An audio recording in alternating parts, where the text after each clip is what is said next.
बच्चों आज कुछ न्यूमेरिकल्स करेंगे हम लोग कॉम्पिटिटिव। ये पहला क्वेश्चन है आपका कि magnetic susceptibility is negative for diamagnetic substance, paramagnetic substance, ferromagnetic substance, diamagnetic and ferromagnetic substance both. देखिए ये तो बोर्ड लेवल का सवाल है, लेकिन बाई चांस नीट 2016 में पूछा था इसको। कहाँ? नीट 2016 में पूछा था। जब हम लोग प्रॉपर्टी पढ़ रहे थे तो हम लोगों को पता था कि डायामैग्नेटिक सब्सटेंस के लिए जीटा का मान निगेटिव और स्मॉल होता है, और डायामैग्नेटिक पैरामैग्नेटिक के लिए पॉजिटिव और स्मॉल होता है। बताए थे कि नहीं? तो यहाँ तो खुला हुआ आंसर है कि किसके लिए होता है ये जीटा, किसके लिए नेगेटिव होता है? डायामैग्नेटिक सब्सटेंस के लिए। ओके, फिर दूसरा क्वेश्चन है two vertical planes are perpendicular to each other, apparent deep angle on both planes are θ1 and θ2। दोनों प्लेन पर एक पर θ1 है, दूसरे पर θ2 है। Real deep angle will be find by the equation. चार इक्वेशन दिया गया, किस इक्वेशन से हम रियल डीप एंगल निकालेंगे? पहला है cot स्क्वायर थीटा बराबर cot square θ1 plus cot square θ2। दूसरा है tan स्क्वायर थीटा बराबर tan square θ1 plus tan square θ2। तीसरा है cot स्क्वायर थीटा बराबर cot square θ1 minus cot square θ2। चौथा है tan स्क्वायर थीटा बराबर tan square θ1 minus tan square θ2। ठीक है, तो अब इसे दो प्लेन्स हैं गेम में। अब इसे दो प्लेन्स हैं, एक ये है एक ये वर्टिकल है ना, और एक दूसरे क्या है? परपेंडिकुलर है एक दूसरे के। अरे भाई ऐसे कर दो, ऐसे देखो, है ना परपेंडिकुलर ना। एक पर एंगल ऑफ डिप जो है θ1 है और दूसरे पर एंगल ऑफ डिप क्या है?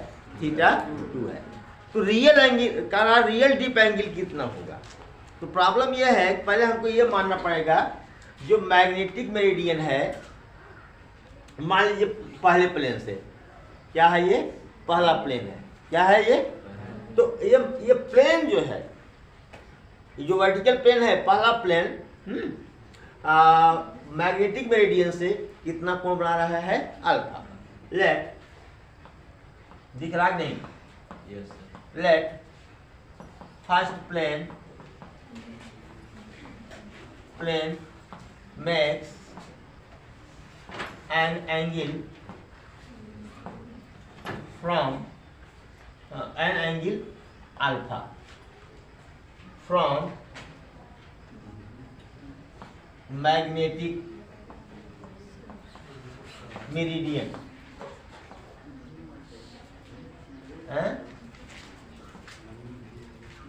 लो बुक लो जरा। स्पेलिंग हमसे बहुत गलत होती है यार, स्पेलिंग हमसे बहुत गलत होती है। ये जगह जानते हो, सैचुरेशन को, मैग्नेटिक सैचुरेशन को यहाँ आई लिख दिया था, जबकि ये होना चाहिए। जब वीडियो देखता हूँ तब जाकर ख्याल होता है कि नहीं, सैचुरेशन की स्पेलिंग तो ये थी, हमने एस आई लिख दिया जल्दी में। तो आप लोगों से अपील है, कहीं स्पेलिंग गलत हो जाए उसके लिए क्षमा करिएगा, सुधार लीजिएगा, ठीक है। और विशेष रूप से मैं CBSE बोर्ड वालों के लिए कह रहा हूँ, स्पेलिंग मिस्टेक मुझसे होती है, ठीक है। दिख रहा है कि नहीं? यहाँ नीचे दिख रहा है? नहीं दिख रहा है, ऊपर वाला मिटा दूंगा यार, चलिए जहाँ तक होगा। तो अब बताइए जो है cos अल्फा बराबर क्या होता है? सॉरी, tan θ1 बराबर क्या होता है? tan θ1 बराबर tan theta upon cos alpha. कितना? अब बताओ, और cos अल्फा बराबर क्या हो जाएगा? tan theta upon tan θ1। हुआ? बोलो भाई, ये अगर ये ऊपर जाएगा 1/tan थीटा बराबर क्या होता है? अरे यार cot थीटा, इसको हम cot थीटा 1 नहीं लिख सकते और tan थीटा को 1/cot थीटा लिख सकते हैं कि नहीं? Upon cot theta. किसकी वैल्यू आई? cos alpha. अच्छा चलिए, अगर एक प्लेन तो अगर फर्स्ट प्लेन मैग्नेटिक मेरिडियन से कितना बना रहा है एंगल? अल्फा। तो सेकंड प्लेन कितना एंगल बनाएगा? 90 माइनस अल्फा। कितना? 90 माइनस अल्फा। ओके, चलिए तो tan थीटा 2 बराबर क्या हो जाएगा बेटा? यहाँ कर लूँ क्या? tan थीटा 2 बराबर क्या हो जाएगा बताओ? tan theta upon cos 90 minus theta. क्या? cos 90 माइनस थीटा बराबर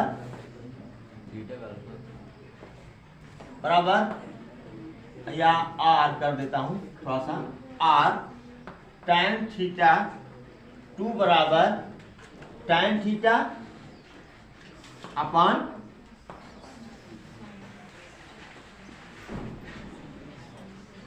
साइन थीटा, यही ना? ये r साइन थीटा बराबर क्या हो जाएगा बेटा? tan theta upon tan theta 2 होगा बेटा? होगा। अब ये साइन थीटा का मान मालूम हो गया। और यहाँ का सॉरी थीटा है कि अल्फा है यार? 90 minus alpha, sorry 90 minus alpha, 90 minus alpha ना, यहाँ अल्फा लिखा, यहाँ थीटा लिख दिया। अच्छा चलो, यहाँ साइन अल्फा का मान मालूम हो गया, यहाँ कास अल्फा का। तो हम जानते हैं कि sine square alpha plus cos square alpha बराबर क्या होगा? 1। हाँ, तो साइन स्क्वायर अल्फा क्या है? ये tan square theta upon tan square theta 2 side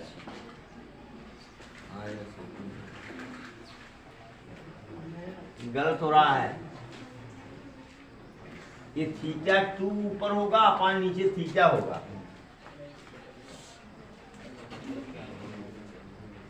ना यहाँ पर tan square theta 2 upon tan theta plus cos square alpha,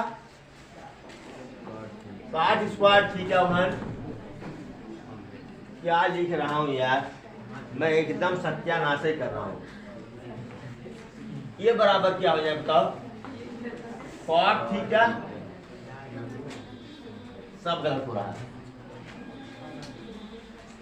ये tan theta upon tan theta 2, यही ना? बराबर क्या हो जाएगा? cot theta 2 upon cot theta.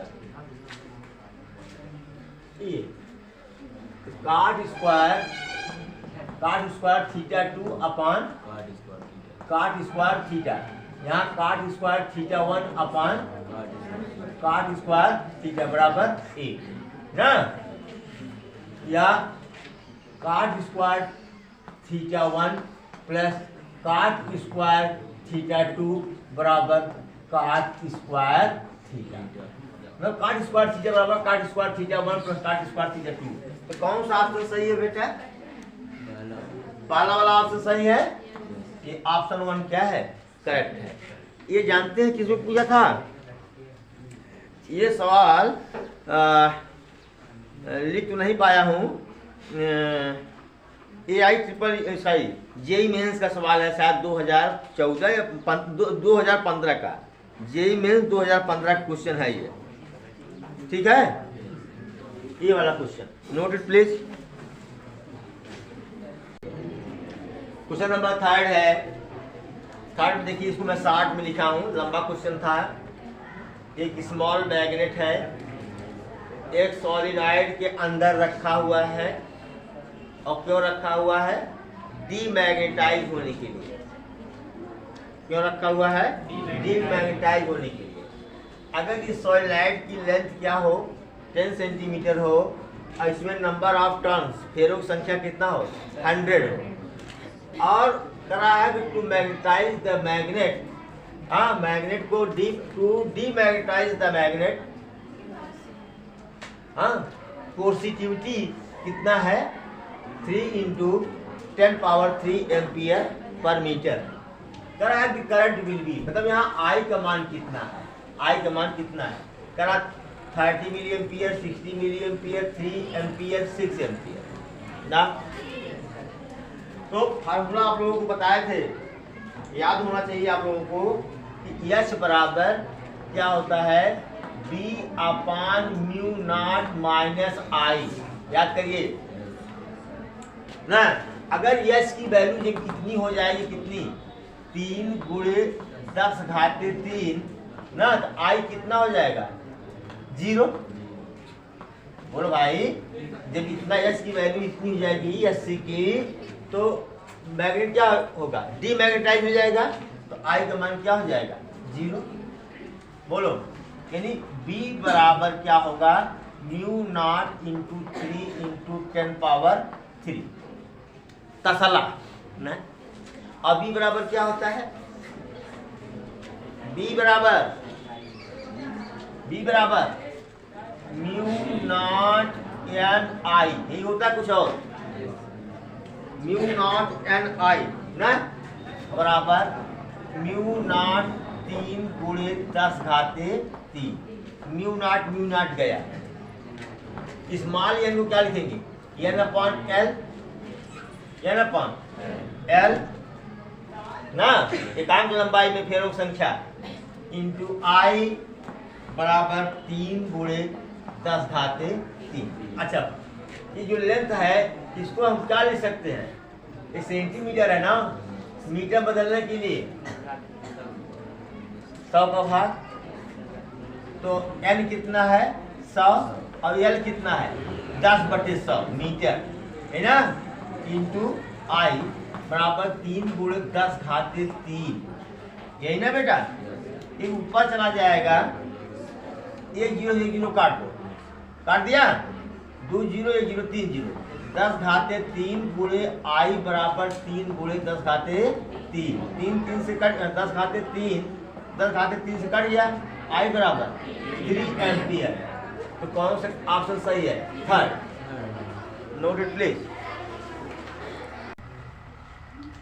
Question number 4 है hysteresis loop of substance A and B are given below. देखो ये सब्सटेंस A का हिस्टेरेसिस लूप है और ये सब्सटेंस B का हिस्टेरेसिस लूप है ना, शैथिल वक्र, यही ना। कराग भी substance will be better for use in, पहला A in electric magnet, B in generator, A in transformer and B in generator, B in electric magnet and transformer both, A in generator and transformer both।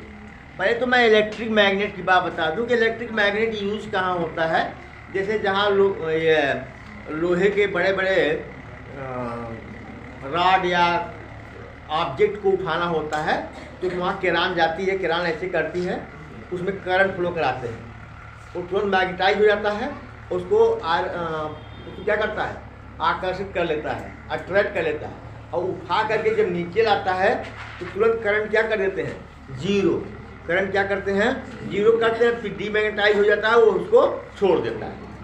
मतलब electric magnet कैसा होना चाहिए, जल्दी से magnetise और जल्दी से डीमैग्नेटाइज होना चाहिए ना।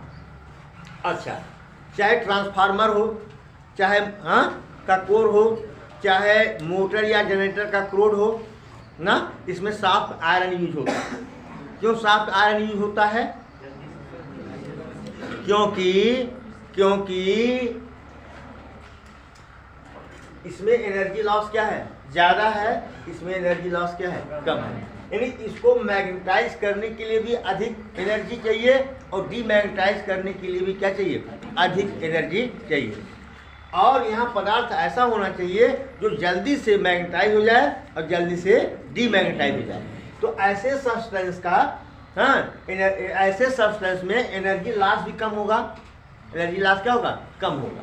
जो जल्दी से मैग्नेटाइज हो रहा है, जल्दी से डीमैग्नेटाइज हो रहा है। तो कौन सा ऑप्शन सही है? ये B, electric magnet and transformer both. समझ आ गया ना?